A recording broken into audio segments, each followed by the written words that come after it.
Donc, on va commencer une première partie tout de suite dans le vif du sujet. Je vais vous poser des questions. On ne perd pas de temps, nous aussi. On ne perd pas de temps. On va commencer une petite interview pour mieux vous connaître, vous découvrir, même si on vous découvrira plus tard aussi. Déjà, le groupe Salammbô, depuis quand il existe, et puis comment vous vous êtes rencontrés tous les 5, parce que normalement vous êtes 5. Hein, il y a Kevin, je crois, qui manque. Yes. Kevin et Alma. Et Alma. Voilà, on les embrasse en tout cas. Ouais. Donc, je ne sais pas qui veut répondre. Alors, Marie-Lise. le groupe Salammbô est un groupe qui, à l'origine est né... je vais y arriver. À l'origine est né au lycée, groupe de lycéens qui a beaucoup évolué depuis. Donc, on l'a commencé avec Greg et Alma. Alma à la batterie, Greg à la guitare, la composition. Et aussi aux paroles en duo. On était en terminale. Et puis, le groupe a beaucoup évolué, a beaucoup changé aussi de formation, où on est passé à 2 guitaristes et au bout de plusieurs formations différentes, donc là on arrive sur 3-4 ans de vie de groupe, on a Chris et Kevin, même plus que 4 ans, qui sont arrivés dans le groupe, et donc Salammbô à 5 avec cette formation là, ça fait 1 an, tout ce moment en tout cas. à peu près, ouais, ça fait un peu plus d'1 an. Et oui, parce que le petit truc à préciser, c'est que on s'appelle Salammbô depuis environ un an, mais avant le groupe avait un autre nom, et on pourra en reparler plus tard, mais c'est ça, il y a 1 an à peu près, un moment où on pouvait pas forcément faire de musique ou quoi, qu'on a on a travaillé beaucoup de choses, un peu en mode renfermé, quoi. Ouais. Et c'est à ce moment-là qu'il y a eu des évolutions, que Chris est arrivé et qu'on a changé de nom, qu'on est devenu Salammbô. Voilà. Ok. Donc là, vous avez sorti, je crois, le 29 avril, c'est ça ? Si je ne me trompe pas. Exactement. Yes. Le dernier single, Feuille Ciseaux. Ouais. Avec, il y a même eu un clip, j'ai vu, de tourner. Exactement. Dans quelles conditions, alors je ne sais pas qui compose, mais dans quelles conditions et dans quel état d'esprit vous avez écrit ce titre ? Et comment s'est passé le tournage du clip ? Yes. Alors pour la composition, c'est ce qui est arrivé en premier. C'était, ça remonte à il y a quelques années en fait. Maintenant, c'est parti d'une ligne de guitare, d'arpège que j'ai trouvé un été quand j'étais en vacances dans une maison de famille de mes arrière-grands-parents en Corrèze. Et c'était une ligne toute simple que je trouvais très jolie, et je me suis dit pour l'instant j'ai pas de morceaux autour, mais je la garde parce que je sais qu'elle me plaît, je sais qu'au bout d'un moment elle va devenir un morceau. Et il s'avère que c'était peut-être au moins 1 an ou 2 avant qu'on commence à travailler le morceau. J'ai ressorti cette ligne-là, et en fait, il se trouve que on a rajouté des paroles dessus qui ont été d'abord écrites par moi et ensuite réécrites conjointement avec Marie-Lise. On a tout repris, toutes les paroles, on s'est interrogé sur de quoi ça parlait, comment est-ce qu'on le disait, etc. Et du coup, les paroles qui ont été rajoutées dessus sont aussi très personnelles, parce que ça parle c'est un hommage en fait à mon grand-père. Et comment ? Du manque. Oui, mais ça parle d'une disparition, quoi. Mais avec beaucoup de tendresse, avec beaucoup de bons souvenirs. Pour moi, c'est l'ambiance dans laquelle ça a été écrit, composé. Paradoxalement, c'est pas du tout quelque chose de triste. C'est quelque chose c'est comme regarder avec un sourire des souvenirs heureux, quoi. Et il y a aussi tout le vocabulaire de la mère qui enveloppe un petit peu cette thématique-là. Parce que ton grand-père avait un lien particulier avec l'océan Atlantique, et exactement. C'est ce lien qu'on voulait aussi recréer avec le clip. Oui, c'est ça, le clip il a été tourné en Normandie, au bord de la mer. Ouais. Donc le clip, c'est à la fois des plans dans dans un appartement, enfin dans une pièce qui est en train d'être déménagée, où on enlève petit à petit les photos, donc les souvenirs. C'est un petit peu la dernière chose qu'on décroche du mur, parce que c'est la chose qu'on a le plus de laquelle on a plus de mal à se séparer. Et donc on voit le personnage qui enlève petit à petit ses souvenirs pour recommencer, pour un renouveau, pour recommencer une nouvelle vie ailleurs. Et c'est entrecoupé de souvenirs à la mer, entre amis. Et plus ou moins heureux, plus ou moins intenses. Et on voulait vraiment garder aussi cette ambiance de cohésion, de groupe d'amis, parce que c'est une des réalités de notre groupe de musique aussi, d'être un groupe d'amis. Donc c'est ces liens qui nous importait de mettre à l'écran. Et du coup, le tournage, j'imagine que c'était plutôt sympa et vous êtes tous retrouvés au bord de la mer. On a fait ça sur 2 jours, sur 2 semaines ou 3 semaines, je sais plus. On a pris 2 samedis séparés de 15 jours, un truc comme ça. Donc on a vraiment tapé l'aller-retour en Normandie sur la même journée, avec petite caméra embarquée, avec Rémi, qu'on salue d'ailleurs. Rémi Litas, qui a réalisé le clip, et qui a pris sa petite caméra. Et on a vraiment, on a pris plusieurs changes. Et on a fait une journée normale, entre guillemets, sur la plage, quoi. Donc on a capturé plein d'instants éphémères comme ça qu'on a rassemblés, dispersés dans le clip, comme disait Marie-Lys. Et ensuite, on a investi l'appartement de Marie-Lys, qu'on a totalement retourné. Sur les tournages à la mer, c'est que du coup, on y est allé, comme tu disais, on a pris plusieurs tenues différentes, et notamment des tenues de mer, vraiment... La marinière. C'est ça ? Même des trucs genre des maillots de bain, quoi. Ah oui, mais on était en plein hiver. Du coup, on serrait les dents, on faisait comme si on était en été, quoi. Mais... C'était en sport. vrai, ça allait, c'était le début de l'hiver. Ouais. Ah ouais. J'exagère peut-être un peu. Je trouve que ça allait, c'était frais. Il est moins frileux, peut-être. Marie-Lys, ça finit totalement dans la mer, donc je pense que c'était ok. C'est vrai ? Ouais. Oui, mais c'est pas un problème, ça va. Okay. Ça n'a pas été gardé au montage, souffrance inutile.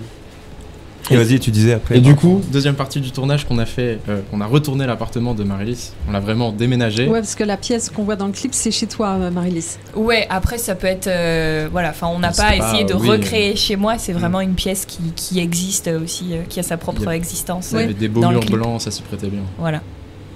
Donc on a vraiment retourné l'appart pendant une journée. C'était un retournage du coup, si je peux me permettre. C'est chez ton frère, d'ailleurs, très exactement. Retourne, quoi.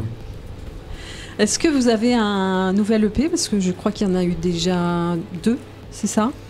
Ouais, on a sorti un EP qui s'appelait Somnambule en 2019, et puis un mini EP qui était un au revoir à du coup notre ancien nom, notre ancienne identité, qui s'appelle Au revoir Lily. Oui. Et là, on a un EP qui se prépare et qui va sortir dans quelques mois. Ouais. Là, on n'a pas encore annoncé de date. Voilà. D'accord, mais là vous êtes en plein enregistrement, c'est ça ? Même pas, c'est déjà fait ? Non, c'est déjà fait, tout est prêt. Okay. Tout est prêt, c'est juste comment on s'organise. Faut trouver le bon créneau peut-être pour le sortir. La bonne date. Oui, puis prendre le temps aussi avant de familiariser un peu les gens avec l'univers, le son, les paroles, et donc envoyer au fur et à mesure un petit morceau à droite, un petit clip à gauche, une petite session live. Mais feuille ciseaux en fera partie, ça c'est sûr. Ouais. Alors, on va parler de votre prochaine scène. Je ne sais pas si c'est la plus proche, mais en tout cas, dans une semaine, vous êtes sur scène le 25 juin à Essonnes-en-Seine, domaine de Chamarande, où on vous retrouvera d'ailleurs.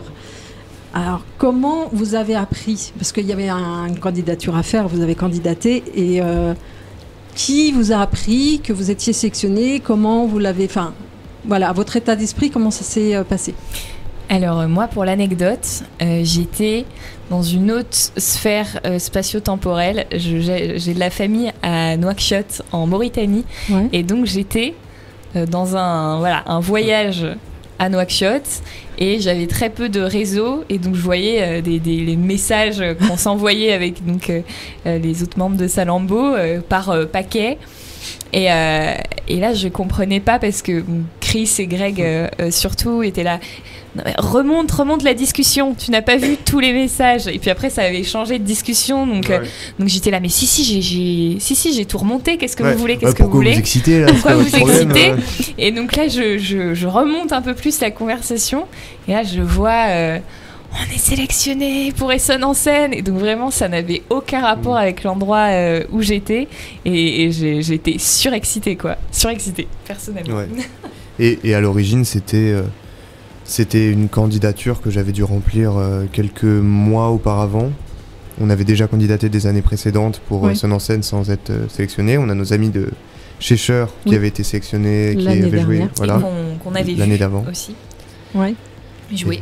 Et là, on était un peu plus sûrs de nous que les années précédentes. Enfin, on n'était pas sûrs de nous, mais je veux dire, on se disait, ça serait tellement bien que ça arrive, quoi.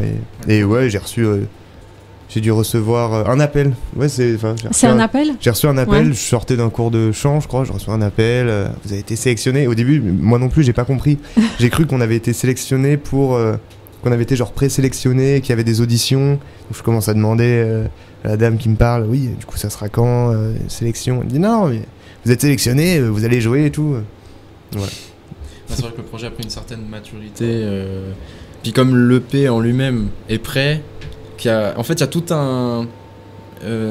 on est arrivé à un stade dans le développement du projet, genre c'est en place au niveau des concerts, c'est en place au niveau de l'imagerie. On a fait des photos, on fait des clips du coup. Ouais. C'est ça qui a dû jouer. Et là, ouais, c'est ça, c'est qu'il y a un ensemble de choses à défendre et une stabilité dans le projet qui a dû cette fois faire en sorte qu'on passe dans la sélection. Ok. Et du coup, l'état d'esprit à une semaine de la scène, alors, je sais pas, c'est sur 2 jours cette année au lieu de 3, mais l'année dernière, ils ont fait 16 000 personnes, je crois. Pas de pression. On va pas faire de calcul, mais bon, là, c'est sur 2 jours. Il risque d'y avoir du monde. Comment ça se passe ? Moi, c'est vrai que de temps en temps, j'ai des flashs qui arrivent quand j'écoute certaines musiques en baladant ou alors quand on répète avec le groupe sur une scène quand on est en résidence. Des fois, j'imagine d'un coup tout le monde devant. Et c'est beaucoup d'excitation. C'est pas du stress, c'est de l'excitation et beaucoup d'émotions. De se préparer.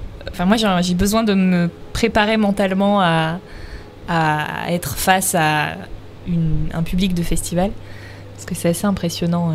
Ouais, c'est pas les mêmes publics qu'on rencontre dans les salles de concert. C'est différent, les festivaliers. C'est pas le même public et c'est aussi qu'il y a une étendue devant soi qui est totalement différente qu'un cercle intime de concert, en fait, qu'un cadre intime qu'on peut avoir dans un concert et qu'en plus on exploite pas mal le fait d'être dans un cadre d'intimité avec notre public. Donc là, d'avoir une étendue, un espace, c'est des dynamiques qui sont totalement différentes, qui sont beaucoup plus grandes et qui s'étendent un petit peu. Puis dans un concert, t'as la lumière dans les yeux et il n'y a pas de lumière sur le public. Donc en vrai, même s'il y a beaucoup de gens, tu vois pas distinctement. Là, en plein jour, en festival... Bien voir tout le monde. Ouais, parce que je sais pas à quelle heure vous passez, mais il risque de faire jour, effectivement, parce qu'il fait nuit beaucoup plus tard. Oui, puis on passe...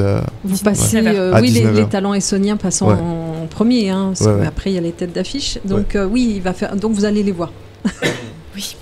Mais après, tant mieux. Hein. Mais c'est chouette. Je sais pas, vos amis de Cheshire ont dû vous raconter, parce qu'eux, ils l'ont vécu l'année dernière. Je crois qu'il y avait beaucoup de monde, de ce que j'ai vu en tout cas. Ouais. Donc, je pense qu'ils ont pris un pied phénoménal. Donc, je pense qu'il n'y a pas de souci, quoi. Bah, c'est ce qu'ils nous ont dit. Ça passe très vite. Beaucoup de joie, beaucoup d'émotions. Et on ressort et on n'a pas vu le temps passer. On réalise après coup le rapport hyper intense qu'il y a eu pendant une trentaine de minutes, quoi. Ouais, tu m'étonnes. Le pic d'adrénaline doit être assez violent quand même. Ouais, de l'adrénaline, oui, c'est ça. Ouais, mais c'est du bon stress. Hein. Ouais, c'est ça. Une fois le track passé, c'est fini. On va essayer d'en savoir un peu plus sur vous. D'abord, on aimerait bien que vous nous disiez à quel âge, chacun, vous avez commencé à faire de la musique. Si c'est tout petit et comment, enfin voilà. Marie-Lise. Alors, moi, j'ai commencé à faire de la musique à 6 ans. J'ai été inscrite au conservatoire pour faire des cours de violoncelle. Ah ouais ? C'est toi qui avais choisi le violoncelle ou on t'a un peu imposé ? Non, c'est moi qui ai choisi. Il y avait une séance de test, d'éveil un peu à plusieurs instruments. Et en plus, je me souviens très bien du moment où donc il y a la prof de violoncelle qui a joué un morceau, et puis j'étais toute petite et je voyais, je sais pas, j'ai été un peu prise par ce son grave et par l'instrument, quoi. Et j'ai dit à ma mère, non, je veux faire du violoncelle. Et puis ma mère était là, mais t'es sûre tu peux pas faire de la guitare ou du piano? Non, du violoncelle. Ça vend pas. Donc ouais, je dirais à 6 ans. Est-ce que, alors petite question, à 6 ans, est-ce que tu as un violoncelle à la taille enfant, ou parce que sinon on ne voit pas derrière en fait à 6 ans. Ouais, ça existe en fait, petit. Il y a des petits modèles. Quand tu loues un violoncelle, tu peux louer un violoncelle taille enfant. D'accord. Que tu changes quand tu grandis, quoi. Tu te rends bien compte qu'au bout d'un moment, il est un peu petit. Mais oui, vu que c'est quelque chose où il faut que le manche et la caisse de résonance, enfin tout est un enjeu de taille, donc c'est sûr qu'il faut plusieurs tailles différentes. Ouais. Donc à 6 ans. Ouais. Chris, il réfléchit. Non, c'est bon, j'ai compté. C'était à 16 ans, j'avais commencé à faire de la guitare, et assez vite j'ai fait de la basse. Pour l'anecdote, c'était avec mon premier groupe de musique dans lequel était Thomas Dumont, qui est le bassiste actuel de Cheshire.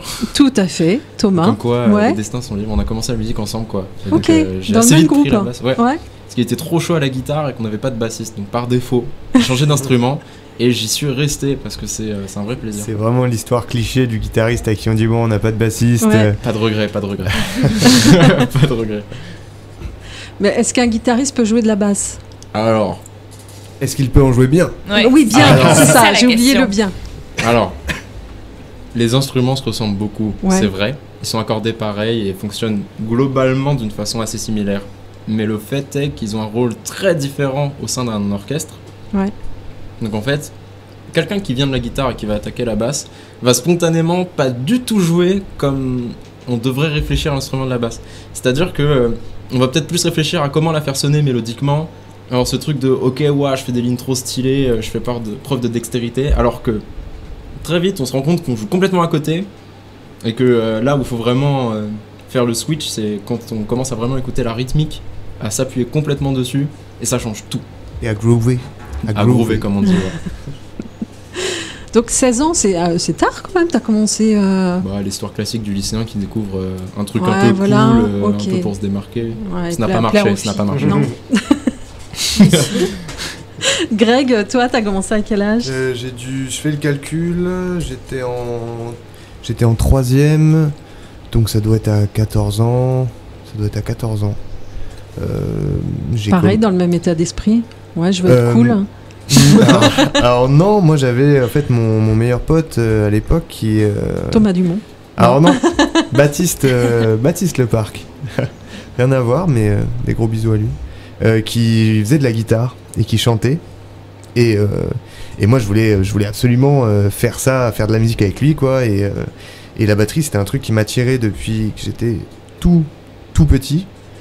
En fait, même mes parents m'ont raconté il y a pas longtemps que je devais avoir moins de 2 ans, mais je sortais toutes les casseroles chez moi, je les retournais, je prenais des cuillères en bois et je me mettais à taper dessus. D'accord. J'avais jamais vu de batterie de ma vie, quoi.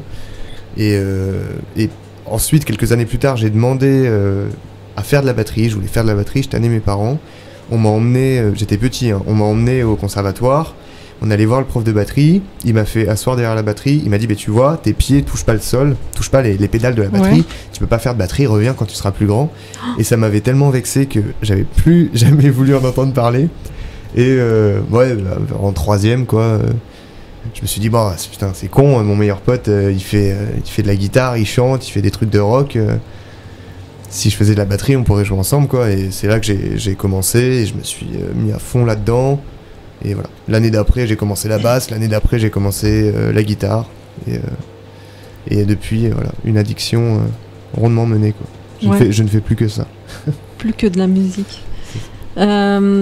Concernant votre style musical, du groupe Salammbô, comment vous le définiriez? C'est pas moi qui vais répondre. C'est Marie-Lise, je suis sûre. On peut y répondre. Ou Greg. Avec Greg. Ouais. Alors nous, je dirais qu'on fait du... Non, vas-y Greg, parce que... Ouais, en fait, c'est... Il est tard. Ouais, après, les styles musicaux, c'est toujours... les styles musicaux, merci. Un festival. Ça va, voilà. C'est ça.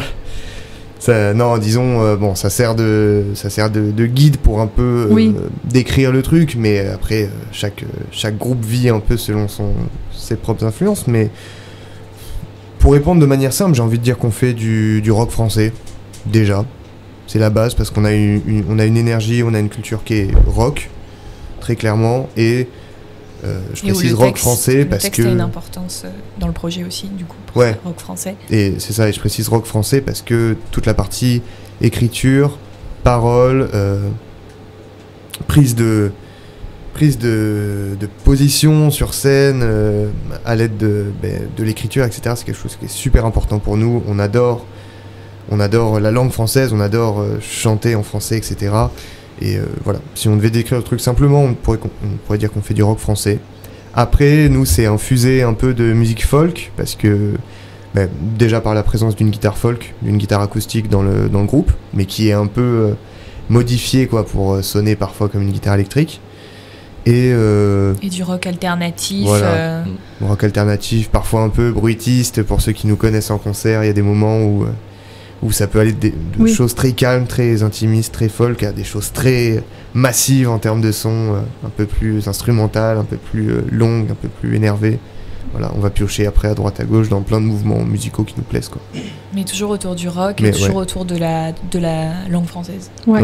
Oui, c'est ça, vous ne chantez qu'en français, il n'y aura jamais un titre en anglais par exemple, ou même dans d'autres langues, je sais pas. Après, ça peut être un titre en anglais traduit, parce que c'est marrant aussi l'exercice de traduction de tubes ou de chansons en anglais. Mais sinon, avec Greg, on écrit aussi un peu en dehors. Moi, je sais que j'aime le travail d'écriture, et d'écriture en français, c'est beaucoup plus naturel parce que c'est notre langue.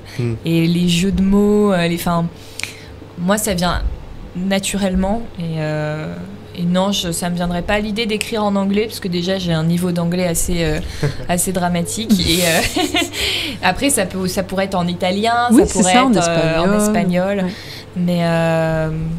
Mais pour l'instant, on va rester sur des bases solides, et puis on teste. En vrai, on a une musique qu'on est en train de jouer, où il y a un potentiel nom en... Il y a 3 mots en italien. Il y a 3 mots en italien. Attention, quoi. Et aucun d'entre eux n'est pizza. C'est ça, il y a fait du challenge. Comment vous donneriez envie à des gens qui vous connaissent pas encore, qui vont vous découvrir peut-être même sur scène, de vous écouter? Alors pour moi, il y a le fait d'écouter chez soi et d'écouter en live, qui est deux expériences différentes dans notre projet, je trouve. D'écouter chez soi, c'est pour essayer de plonger dans une intimité, dans une sensibilité, un rapport au temps, à la mélancolie, et se laisser bercer par des mots, donc des mots français, des mots qui nous sont familiers, et aussi des mots qu'on découvre ou qui nous étonnent. Et donc voilà, il y a cette idée d'intimité, je pense, parce que même quand on peut écouter cette musique dans les transports, c'est quelque chose qui replonge vers soi, et qui n'est pas non plus une rage, une colère sur ce qu'il y a autour de nous. Et puis l'expérience en live, c'est beaucoup plus intense, beaucoup plus libérateur, performatif. C'est un petit peu du one shot où on est prêt à tout donner, et où on échange ça avec le public. Donc il y a un côté un peu plein d'énergie, et c'est se prendre un mur du son en pleine face, tout en portant un texte qui, pareil, nous lie chacun, chacune. Donc voilà, l'expérience live est monstrueuse, et l'expérience d'écoute est plus intime. Et choupi. Mais du coup, voilà. Pour un même titre, vous n'allez pas le chanter, vous n'allez pas l'interpréter de la même façon si c'est en studio par exemple, ou sur scène. Il va y avoir une énergie différente, c'est ça ? C'est intéressant comme question. Ouais, pour le coup, c'est une remarque qu'on peut complètement se faire en fait. C'est par exemple, feuille ciseaux. On a écouté tout à l'heure. Ouais, qu'on a écouté tout à l'heure. Feuille ciseaux, on m'a fait la remarque après l'avoir écouté en concert et à la sortie en fait, que l'énergie contrastait complètement avec le souvenir qu'ils avaient du concert où c'était beaucoup plus déchaîné. Et en fait, ils étaient mais c'est tout doux. Oui. C'est tout doux, c'est tout nuageux. Et je me souvenais pas de ça. Donc après, c'est des retours qu'on a régulièrement. Il y a ce contraste, quoi. Ouais, puis comme disait Marylis, l'expérience d'écoute des versions studio, c'est peut-être quelque chose qui te plonge un peu plus vers toi-même. Et même nous, en fait, la manière dont on l'a enregistré, c'est pas des morceaux qu'on a enregistrés en live, en prise live, comme ça peut se faire dans certains studios, c'est-à-dire on joue tous ensemble et on essaie de viser au maximum l'énergie live. On a essayé de viser quelque chose d'un peu plus calme, sans être plus sage, quoi. Et on les a enregistrés aussi dans un cadre intime, dans une chambre, notamment dans un home studio. Et c'est important aussi pour nous, c'est cette idée du fait maison, pour tout ce qui est, pour les visuels, pour la nature de notre son, pour quelque chose d'authentique et qui, en fait, on a essayé de mettre en valeur au maximum nos débuts, notre manière de commencer sans avoir forcément énormément de moyens. Et autant l'utiliser de la manière la plus authentique possible, c'est-à-dire le mettre en avant le côté home studio, le côté enregistrement intime, calme, dans une chambre, pour l'écouter dans sa chambre. Alors que sur scène, c'est un peu... c'est ça, sur scène, c'est un peu les retrouvailles entre 5 potes, et avec le public aussi. Et avec le public, du coup, entre beaucoup de potes. Vous prenez l'énergie du public et du coup, le morceau, vous l'interprétez pas de la même manière. Il est forcément plus... Ouais. Il y en a où c'est flagrant. Plus live, en fait. Voilà, c'est ça, tout simplement. Il y a pas mal de morceaux où on scande avec Greg les mêmes mots que Marylis. Ça donne une espèce de corps chanté sur scène. Ça nous est déjà arrivé que ce corps chanté vienne du public avant même qu'on l'entame nous-mêmes. Genre au Supersonic en novembre, ça fait trop sur plaisir, Naiad, ils ont commencé à scander le N-A-I-A-D, mais genre bien avant que nous on l'attaque avec la puissance qui est censée tomber de nulle part en fait. Ils l'ont pré-shot, ils sont arrivés, ils l'ont anticipé complètement. Et du coup en fait nous on a rempilé mais avec encore plus d'énergie que d'habitude. C'est un échange quoi, c'est toujours un échange. Il y a un cycle quoi. C'est ça qui est le meilleur quoi. Ouais, ça doit être top, effectivement, d'avoir le public qui reprend au texte et ça doit être assez jouissif. Ouais, c'est génial. Une autre question, avec quel artiste ou groupe vous aimeriez collaborer ? Ouais. À titre individuel ou alors faut qu'on essaie de trouver un artiste en commun individuellement. Ouais, individuellement ? Parce qu'on aurait tous des rêves différents en vrai. Alors individuellement et aussi au niveau du groupe. Ouais. Au niveau du groupe, moi je dirais qu'avec un groupe comme Feu Chatterton, ce serait cool. Très cité, Feu Chatterton quand même. Je crois que tous les groupes qu'on a reçus. Tous les groupes du 80. le filon est usé. Pourtant ils sont pas du 80, Feu Chatterton. Je pense pas. Mais je sais pas, il y a eu une retombée.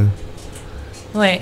On est plusieurs groupes de copains du coup avec Cheshire et Laven qui avons cette référence en commun. C'est vrai. Et c'est c'est des références comme ça aussi qui nous lient et qui font qu'on comprend la musique des autres et qu'on aime la mettre en valeur. Mais donc un Feu Chatterton ou alors un groupe Porridge Radio en vrai. Porridge Radio, c'est un groupe anglais. Là du coup mélange de langues quoi. Mélange de langues. langage. Mais l'intention artistique est assez apparentée. Similaire. Ouais, je comprends. Ou un Car Seat Headrest en Amérique. Voilà. Mais pareil, du coup une autre langue, un autre. Mais après. À la réflexion. Même, tu vois, Clopelgag au Québec. Bien sûr. Ah oui. Québec, non, mais bien sûr. Ouais. Alors là, c'est Marylis. Tu vas dire. S'il y a un feat qu'on doit faire, un featuring. Aimez le terme. Moi, j'adorerais qu'on fasse un morceau avec un artiste québécois. Donc, il y a Clopelgag. Donc c'est de la musique francophone. La musique francophone est très inventive, très avec beaucoup moins de limites qu'on se met en France dans ce qui est la chanson, le rock français, l'indie rock. Il y a vraiment une scène au Québec qui est super intéressante dans l'utilisation de la langue française, qui est parfois pop tout en étant un peu expérimentale. Donc je pense à Clopelgag, Hubert Lenoir, qui a aussi une esthétique un peu de performance, queer et tout. Hubert Lenoir est hyper intéressant dans son rapport à la scène aussi. Donc moi j'aimerais beaucoup ces deux-là. Puis sinon, je sais pas, il y a Safia Nolin, il y a plein de petits groupes aussi, Choses Sauvages, que j'invite à écouter. Voilà. Mais le Québec, vraie scène. Québec. Vraie scène.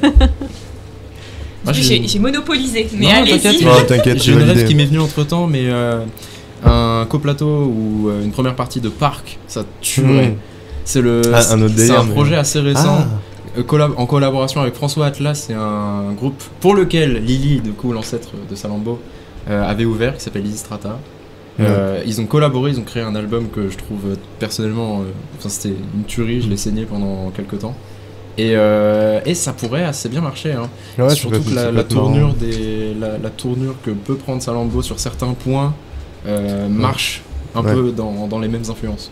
L'album de Parc, très cool. Et c'est vrai. Bon, pour finir le name dropping, François Atlas, dans des artistes. François Atlas, il chante parfois en français, parfois en anglais, mais moi je l'ai beaucoup écouté, un de ses albums, Piano Ombre, surtout. Piano Ombre. Ça pourrait être carrément un artiste qui pourrait être cool. Et sinon, je finirais juste avec Palatine, par exemple, en France, que j'aime beaucoup aussi. Là, ça chante en français, parfois un peu en anglais, mais... merci. On est parti dans tous les sens, tous les pays. Voilà, vous avez l'embarras du choix. On revient à la question de l'identité musicale de Salambo qui va dans tous les sens aussi. C'est ça. Ouvert à tout. Enfin, qui puise de partout. Non, parce que ça va, la DA est... moi, j'aimerais aussi savoir sur quelle scène vous aimeriez vous produire. Aucune hésitation. Celle qui vous fait rêver aujourd'hui. Aucune hésitation, Petit Bain. Petit Bain à Paris, sur les 4 scènes. En fait, c'est une salle. Cette idée est cool parce que pas mal des groupes dont on a parlé, c'est des groupes qu'on est plutôt susceptibles, qui sont un peu dans le même, de la même échelle de ceux qu'on a été voir là-bas. Ça a toujours été des concerts mémorables, quoi. Moi dernièrement j'ai vu Slift, c'est pile poil la bonne taille pour que ce soit à la fois que ça rassemble du monde et que ça soit pas que ça soit quand même assez intimiste. Et il y a beaucoup d'auteurs sous plafond, du coup pour les lumières c'est trop bien, j'adore cette salle. Voilà. Attends parce que vas-y parce que pour voir si je dis la même chose que toi. Je pense pas qu'on va dire la même chose, je sais pas. Moi c'est l'Olympia. Parce que y a un côté... Alors déjà, les lettres rouges, je trouve ça beau de l'extérieur. Déjà, Salambo en lettres rouges, déjà. Non, mais je trouve ça émouvant. Et puis même, j'ai vu... je trouve qu'ils ont des belles scénographies. Il y a un potentiel de scénographie à l'Olympia qui est super. Et moi, j'avais vu un concert de Pomme à l'Olympia. Et c'était tellement harmonieux que je me suis dit j'ai envie de jouer là, quoi. C'était très beau comme moment. Et puis même on a vu Fontaine d'ici, donc c'est un cadre totalement autre, mais pareil, il y a un potentiel de scénographie. L'Olympia pour la salle un peu iconique, et puis pour la salle un peu coup de cœur, c'est le Trabendo qui a une programmation merveilleuse et une équipe très sympa, donc le Trabendo. Greg?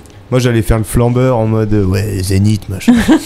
Mais en vrai le Stade de France. C'est ça. Non, trop gros. Zénith ça va. Pour une première partie de Coldplay. Ouais, c'est ça. Comment on en parlait tout à l'heure.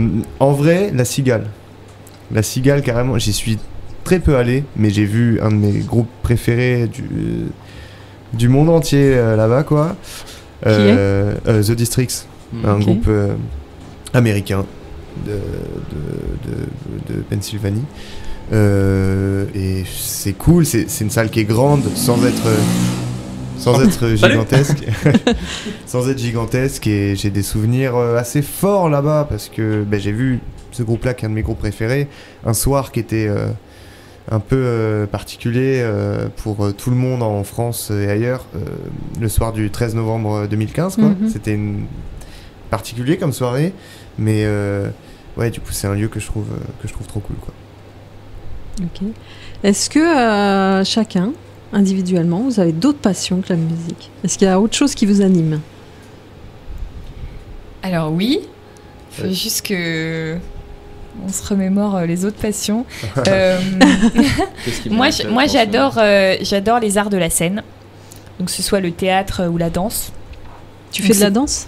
Ouais, j'en ai fait beaucoup. Ouais. J'aimerais bien en reprendre, mais justement le groupe, ça donne l'occasion de danser sur scène, d'avoir une expérience de corps sur la scène. Donc la danse et le théâtre, deux autres passions. Et il y en a peut-être d'autres, comme le chocolat ou les bretzels. Voilà. Chris? Non, Greg? Vas-y. Lequel répond le premier? Moi, franchement, à part la musique... J'aime rien. Ouais, non, je fais du... Bah, après, j'aime bien... mais c'est relié à la musique, c'est le travail du son, quoi. C'est-à-dire pas faire de la musique, mais faire... enregistrer des choses, mixer des choses, donc juste retravailler les sons derrière. Et sinon, franchement, si j'avais pas fait de musique, je pense j'aurais écrit des trucs. L'écriture? Ouais. Clairement. Moi, c'est tout ce qui tourne autour de la narration de façon générale. J'aime beaucoup raconter des histoires, et du coup, comme je suis un peu un touche-à-tout, je le fais de façon assez variée.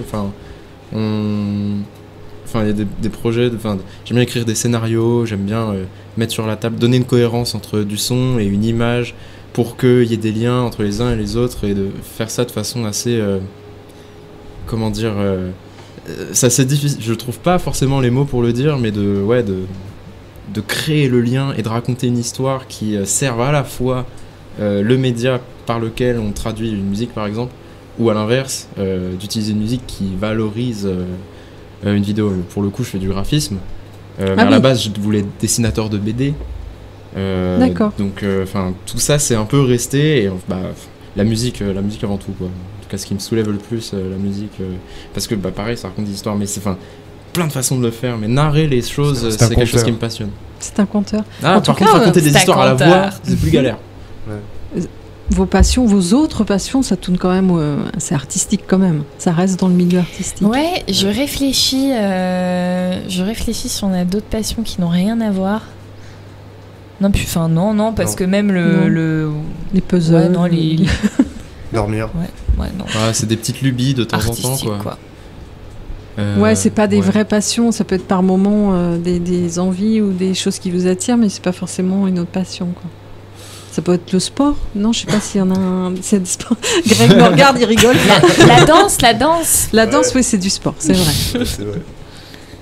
Là, vous allez. Je crois savoir que vous faites une tournée cet été avec vos amis. Ouais. Tout à fait. Collègues et néanmoins amis. Vous allez sillonner la Bretagne, si je ne m'abuse. Exactement. Vous pouvez nous en dire un peu plus sur cette tournée en Bretagne et puis sur d'autres scènes, s'il y a d'autres scènes aussi. Tournée en Bretagne à 4 groupes avec Laven, Iris et Cheshire. Que de bons amis qu'on connaît depuis longtemps et avec qui on joue sur scène depuis longtemps. C'est la 3e édition d'une tournée estivale d'1 semaine que l'on fait. On avait fait ça du coup en août 2021 et août 2020 qui ont été compliqués, qui ont été un peu un défi. La tournée, c'était un peu un défi à mener. Défi d'organisation, défi humain aussi. Ouais. Et là, 15 personnes dans une maison. Ouais, c'est sûr. Puis même avec le Covid, les mairies qui étaient frileuses à l'idée qu'un public soit rassemblé. Ouais, c'est ça. Donc c'était un peu un défi. Et là, on arrive au point où l'organisation est nickel. Il n'y a rien eu encore pour l'entraver. Donc je croise les doigts. Gros step-up. Et vraiment... En particulier grâce à Thibaut, donc le chanteur et guitariste de Laven, qui est un organisateur hors pair et qui gère Mirage Productions. Production qui porte la tournée. Ouais, qui porte la tournée. Exactement. Et donc c'est une semaine, on va essayer de vous voir sur une date, on va essayer de se caler une date. Ah, trop bien. Moi j'aime beaucoup la Bretagne, j'ai beaucoup de monde, j'ai beaucoup de familles en Bretagne. Donc je les ai boostés, j'ai dit allez les voir. Vous avez les dates Vous avez recensé les dates Ouais, on les remettra d'ailleurs sur nos réseaux. La tournée s'appelle Envie d'Armor. Alors qu'on Oui. y va Envie 2 d'armoire fois 2022. sur cette concert. Qui a trouvé le jeu de mots Thibaut. C'est Thibaut. C'est Thibaut. C'est Thibaut. Ouais. Oh, ce Thibaut, il Parce est. qu'il paraît Il est tout. partout. Il paraît tout sérieux, tout organisé, Il mais il y l'est. a un... il Un l'est, sacré déconneur. mais en vrai, il a des pépites aussi.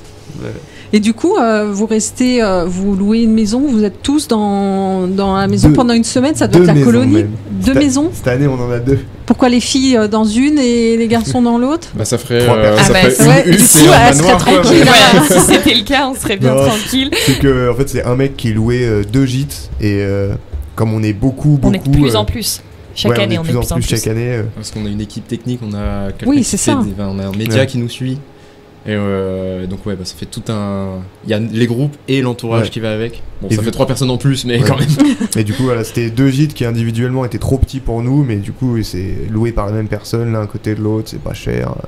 Et C'est c'est parti, aussi, quoi. c'est aussi des vacances entre amis. Donc vous Ouais, imaginez alors, bien vacances. toute l'ambiance. J'imagine Vacances, que vous allez mais- Vacances tournées. Ça se perd, hein. Ouais. Et puis on part avec 2 ingé-sons aussi.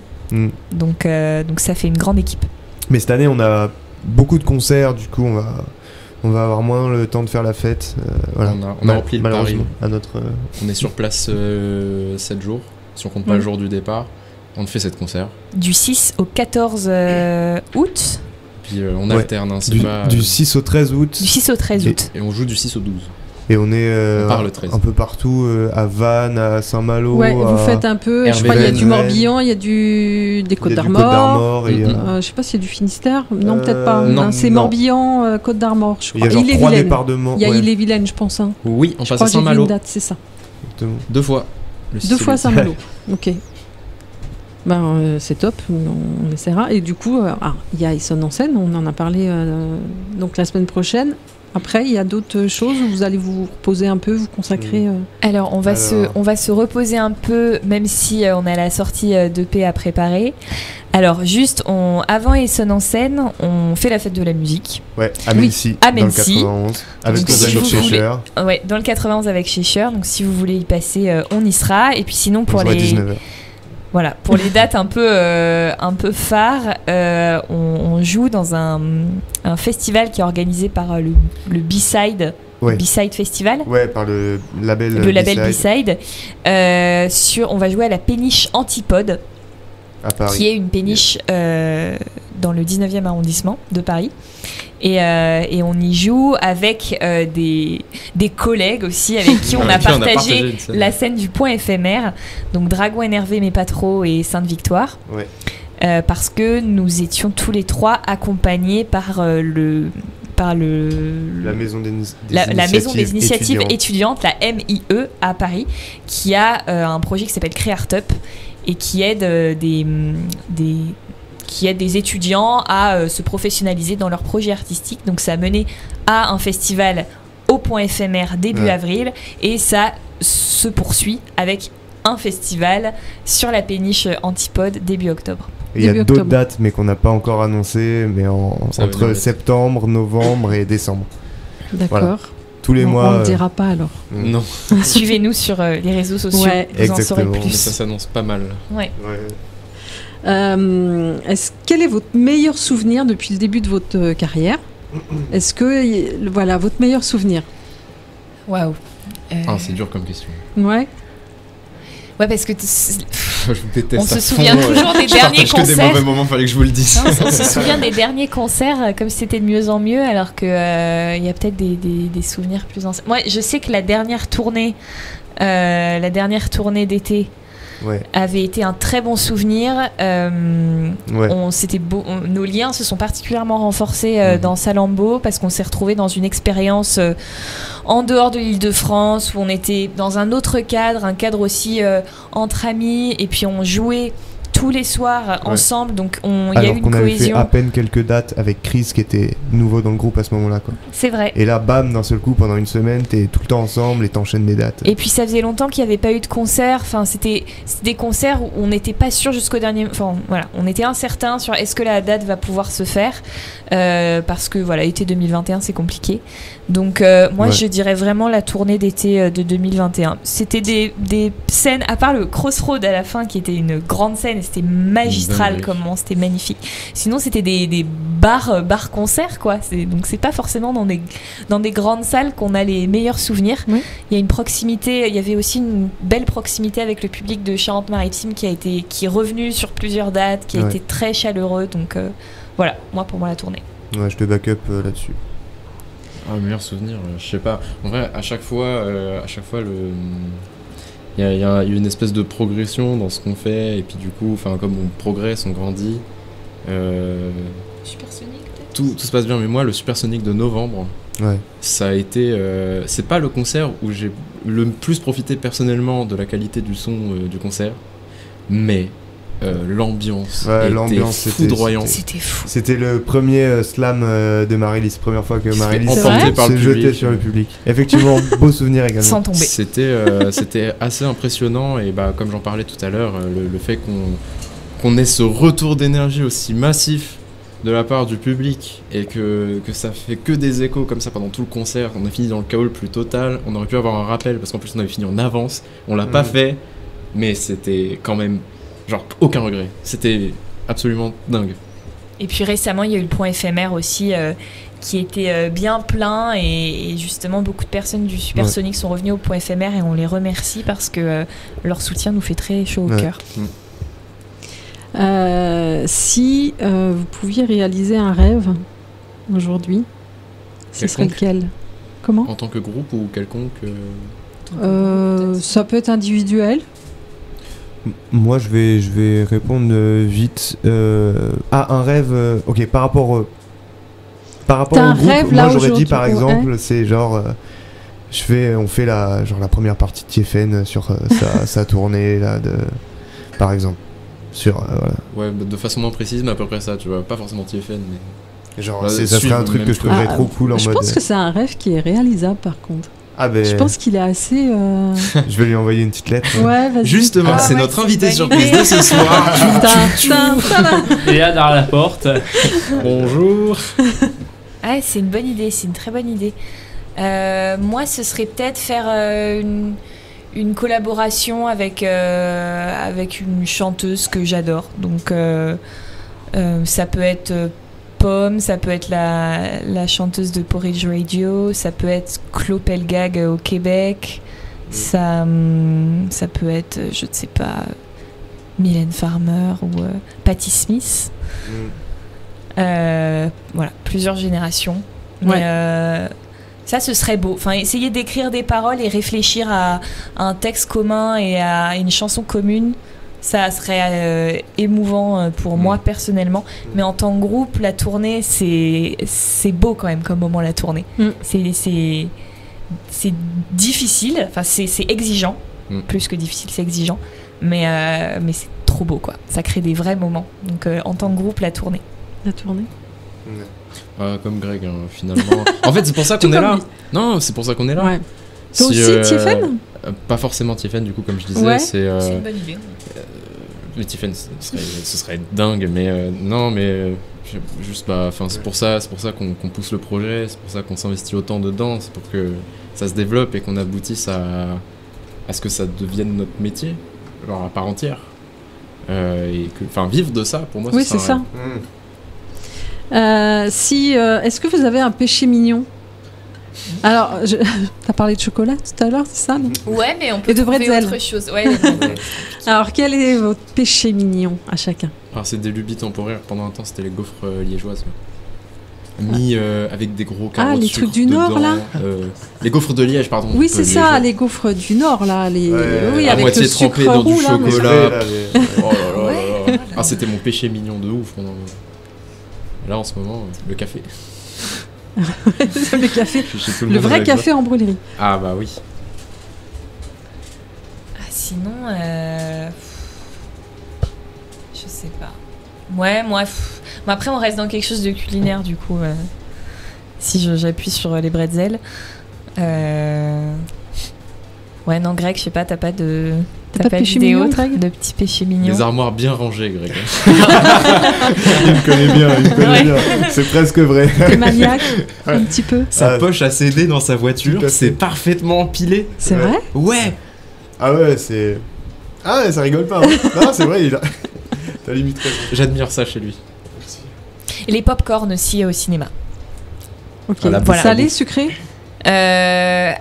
Sucré. Non, salé. Salé. Ouais, je suis comme toi, je préfère. J'ai pensé sucré parce que beaucoup sont sucrés, mais non, salé. Sinon, ouais, je sais pas, péché mignon. Est-ce qu'on a beaucoup de péchés à avouer? Non, pas tellement. Je sais pas. Ouais, là, je sais pas. Un péché mignon, mais ça veut dire que c'est un plaisir coupable, quoi. Pas forcément coupable, mais c'est le truc. C'est un péché. Enfin, même, dans n'importe quelle situation, tu le mangerais, quoi. Ah, donc On alimentaire. est sur quelque chose d'alimentaire. Ouais, Moi, c'est j'étais plutôt en mode alimentaire. partie Ouais. de USA de Molly Cyrus. Voilà, Non, c'est plutôt c'est alimentaire. mon plaisir coupable. Alimentaire. Waouh, je me rends compte que. Ok, non, j'ai pas de. En ce moment, Pas de tasse. les bananes au chocolat. Yes. Mais voilà ce que je disais, j'ai des lubies temporaires. En ce moment, c'est les bananes là, je mets un petit peu de pâte à tartiner dessus. Ça passe partout, petit déj, goûter, dessert. Trop bien. Voilà. Puis moi, tout J'ai ce remis qui est le à doigt base dessus. de pâte à tartiner aussi, les crêpes, les gaufres. La pâte à tartiner, c'est compliqué. C'est ça.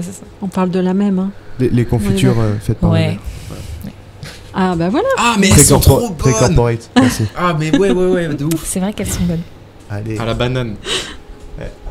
Je sais pas si ça existe, ces confitures à la banane. Eh ben, Et si. C'est vrai? Et si, et elle Ah, en ok. fait, ma mère en fait de très bonnes. D'accord. On peut vous suivre sur les réseaux. Vous êtes plutôt actif, je crois. Oui, on essaie. dites-nous comment on peut vous suivre. Alors, donc on est sur Facebook, Instagram, au nom de Salambo, SALA2MBO, et sur Instagram, le O, vous pouvez mettre un 0, Ouais. puisque c'est un Ah ouais? O avec un Sinon, c'est tréma, déjà du pris. coup on a mis un 0 à la Enfin, fin, ouais. Après, on parce tape que ça ça, Lambeau ça normalement. nous a fait rire. Ouais. Oui, avec Salambo, vous nous trouvez. Sur YouTube, on a quelques clips, ouais. notamment Face ISO, le dernier. Mais après, vous pouvez retrouver tout le reste. Et sur toutes les plateformes de streaming. Basiquement. Et Bandcamp. Et Bandcamp également. Pour la distribution des artistes indés, c'est cool. Oui, Sarah, t'as une question? J'ai une question, oui. Comme ça, c'est quoi votre film ou votre dessin animé préféré?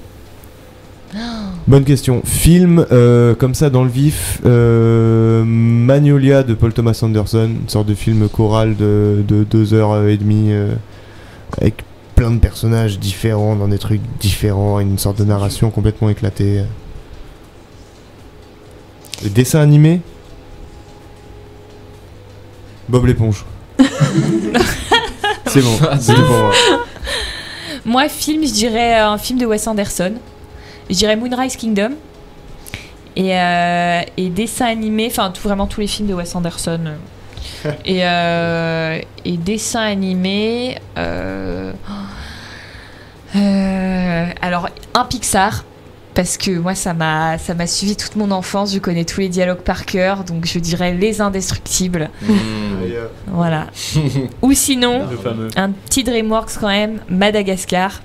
Ah oui. Qui est plutôt iconique pour moi et ma famille, plus que voilà, un film que je trouve magnifique, parce que bon, après il y a tous les Ghibli qui sont merveilleux mais que j'ai découvert plus tard, donc je reste sur Les Indestructibles.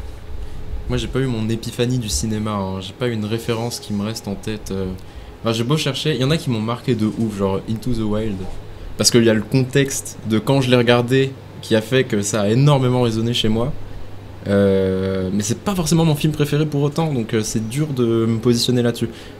Une œuvre qui se rapprocherait d'un dessin animé sur laquelle j'aurais tendance à me positionner, ça serait Shrek, genre la saga Shrek. Des fois j'y reviens, Bon mais choix. récemment j'y suis revenu et je me suis rendu compte qu'en tant qu'enfant, Ça fait peur, moi ça me faisait peur. moi j'aimais bien, ça me faisait rire, mais je crois que je comprenais pas pourquoi. Et puis j'ai re-regardé et j'ai compris pourquoi. Ouais. Pourquoi c'est drôle. Ouais. Et je trouve ça bien écrit, C'est pour le trop coup bien. très bien écrit. Ouais. Bah merci. Moche, mais bien écrit. ouais. Qu'est-ce que t'as Je dit? dis moche mais bien écrit. Ça a mal vieilli.